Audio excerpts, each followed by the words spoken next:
En el nombre del Padre, y del Hijo, y del Espíritu Santo. Amén. Hemos llegado al 25 de julio del 2020, 17º domingo del tiempo ordinario. Queridos hermanos, el Evangelio de hoy es continuación del de los dos últimos domingos. Dice: el reino de los cielos es como un tesoro escondido en un campo. Un hombre lo encuentra y lo esconde de nuevo. Luego va lleno de alegría y vende todo lo que tiene para comprar ese campo. El reino de los cielos es como un mercader que va en busca de perlas preciosas. Cuando encuentra una perla de gran valor, va a vender todo lo que tiene y la compra. El reino de los cielos es también semejante a una red que se echa en el mar, que recoge toda clase de pescados.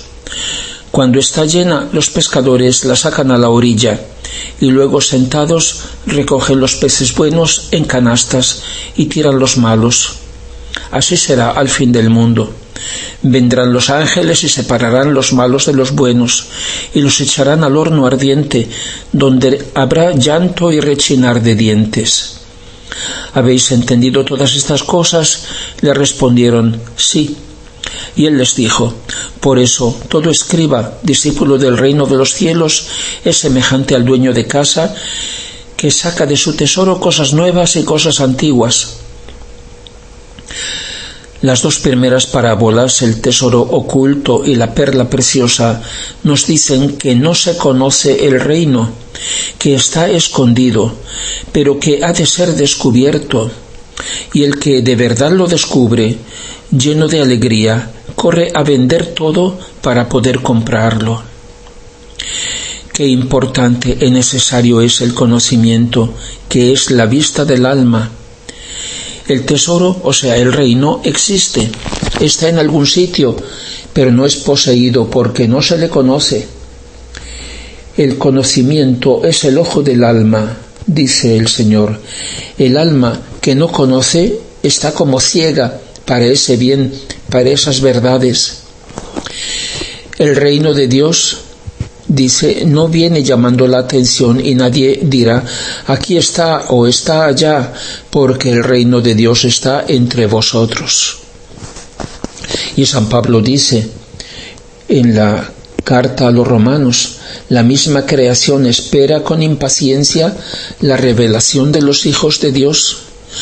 Pues bien sabemos que toda la creación gime y sufre hasta hoy los dolores del parto. ¿Por qué los dolores del parto? Y bien que se sienten, porque en toda la creación como en su seno, la divinidad está presente por todas partes, entre nosotros. Está viva, pero como sofocada, sepultada, ignorada. No es la vida del hombre, no reina ni siquiera en los hijos de Dios.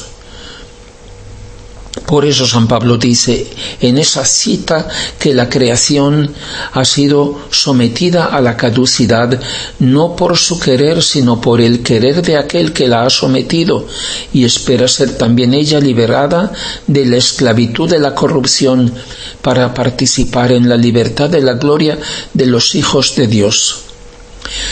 A la pregunta ¿por qué está oculto el tesoro, el reino, y por qué no lo vemos?, ya hemos oído de San Pablo la respuesta: por el querer del hombre, que ha sometido la creación, que la ha profanado, separándola del Creador.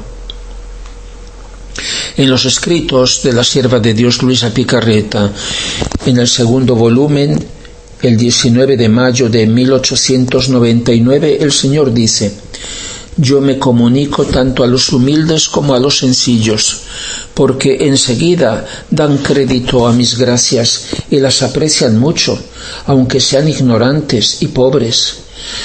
Pero con estos otros que tú ves, yo soy muy reacio, porque el primer paso que acerca un alma a mí es el creerme. Así que lo que pasa con ellos es que con todo su saber y doctrina e incluso santidad no perciben nunca un rayo de luz celeste, o sea, van por el camino natural y nunca llegan a tocar ni siquiera un poco lo que es sobrenatural. Ese es el motivo por el que en mi vida mortal no tuve ni un erudito o un sacerdote o un potente entre mis discípulos, sino todos ignorantes y de humilde condición, porque eran más humildes y sencillos, y también más dispuestos a hacer grandes sacrificios por mí. Y le dice el 18 de septiembre de 1924, no te extrañes si ves que no entienden. Para entender deberían disponerse al más grande de los sacrificios, como es el de no dar vida ni siquiera en las cosas santas a la propia voluntad. Entonces sentirían lo que es poseer la mía y tocarían con mano qué significa vivir en mi querer. Tú, sin embargo, está atenta, no te enojes por las dificultades que ponen, y yo poco a poco me abriré camino para hacer comprender el vivir en mi voluntad. ¿Cuántas veces los hombres, en nombre del celo por Dios, no han sabido ver la obra de Dios ni obedecerle? Dice siempre San Pablo en la carta a los Romanos, ignorando la justicia de Dios, o sea, la santidad que Dios nos ofrece, y buscando afirmar la suya propia, no se han sometido a la justicia de Dios. Mientras se creían sabios, se han vuelto necios. En la medida que conocemos una cosa, la amamos, y amándola la apreciamos, la deseamos, la pedimos, nos preparamos y la recibimos. Dice el Señor, la santidad de mi querer quiere ser conocida, pero si no se conoce, ¿cómo podrán amar y querer un vivir tan santo? En la medida que amamos una cosa y nos interesa, hablamos de ella. Donde está tu tesoro, dice, ahí está también tu corazón. Y de la plenitud del corazón habla la boca, ha dicho el Señor. Si la boca no habla de la divina voluntad en la forma nueva, como Jesús ha hablado a Luisa, y esté claro que en ninguna otra parte se halla, es porque no se conoce en esa forma y no es todavía ese tesoro que amándolo llenaría la vida. El tesoro del reino de la divina voluntad es ante todo un don de Dios. Hacerlo conocer es iniciativa suya, pero es necesario, una vez que llega la primera noticia del mismo, pedirlo al Señor y buscarlo. Y si de verdad lo encontramos y por un instante nos damos cuenta, esa inmensa alegría se demuestra corriendo a vender todo lo que tenemos, a dejar todo con el corazón para poder tener todo, el verdadero todo. En el corazón, en lo íntimo de la conciencia, en la voluntad, es donde se decide con sinceridad y con sencillez y confianza vender todo lo que tenemos, o sea, dar todo al Señor sin retener nada para nosotros. Porque esta es la gran propuesta del Señor, el don supremo que ahora nos ofrece. Hijo mío, nos dice, si tú me das tu voluntad, yo te doy la mía. Si tú me das el cheque en blanco de ti mismo, yo te doy el cheque en blanco de mí mismo. Si tú me das todo lo que eres, todo lo que tienes, todo lo que haces, yo te doy todo lo que yo soy, todo lo que es mío, todo lo que hago. Así lo hizo San Pablo y lo dice tras haber comparado la variedad de los carismas que tantos quisieran, y él los tenía, con la caridad, que es el mismo amor divino como brota de su voluntad.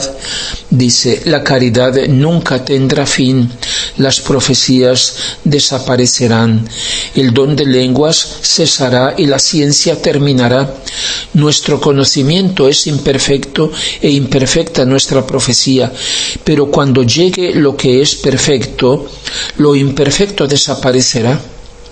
Cuando yo era niño hablaba como niño, pensaba como niño, razonaba como niño, pero al hacerme hombre he dejado lo que era de niño.